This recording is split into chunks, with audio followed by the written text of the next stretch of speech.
I was playing with my friends out in front of one of our complexes, and an adult said to me that I was not going to amount to anything because my father hadn't amounted to anything. And that thought seemed to me to be a challenge for the rest of my life. And I've always remembered that, and I have always made sure that was never going to happen.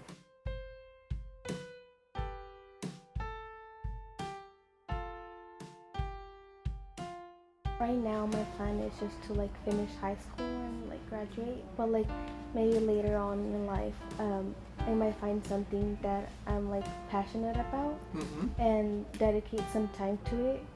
And like you mentioned earlier that you volunteered in the Midway after you stopped working. Yes. So maybe right now I'm just gonna stick to little things like helping someone carry their groceries back to their car or stuff like that, little things or stuff like that, and maybe later on in life I can find something that I like to do and might dedicate some time to it to help people. JeanHarris is someone who is not afraid to say what he has in mind, even when there are people who are in a higher rank than him. He shared a story with me and my group once he was in a noisy room full with men who were in a position higher than him. And even though they were in a higher rank, he was able to make them all quiet and listen to him whenever he wanted. When I first volunteered, I thought it was sort of a personal reason, get me out of the house, I'd have some fun hanging out on the Midway Museum. But as time passed and I had more experience with guests and the other volunteers, it became more important. I could say something trite like a fellowship, but it was more than that. We all have different points of view, but we have fun talking about them. It's, I think, more of a life lesson that I perhaps forgot because I've been retired too long. Getting back into working with people and how to work with people and how to get along with people. I think that's probably the most important thing that I experience on the Midway. Throughout the time we spent doing project work, it has taught me how important it is to stay civically engaged.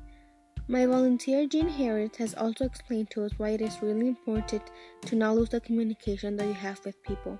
During my second interview when we were off camera, he talked to us about how he only decided to volunteer in the Midway Museum because he had retired too early, and he was curious about how it would feel to be in the Midway. This helped me understand that you don't have to volunteer at a certain age. I don't have to volunteer right now, but it'll be nice to do something in the next couple of years. People are always watching, and it took a long time for that to sink in. And it was all about, you don't need to brag about yourself, but just do good things. Always do good things, and people notice. Just start small.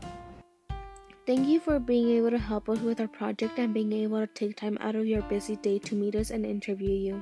I appreciate your willingness to be in front of the camera and appearing in the video that will be viewed by many people. I am so grateful because you taught me many valuable things that I will be able to apply to my life.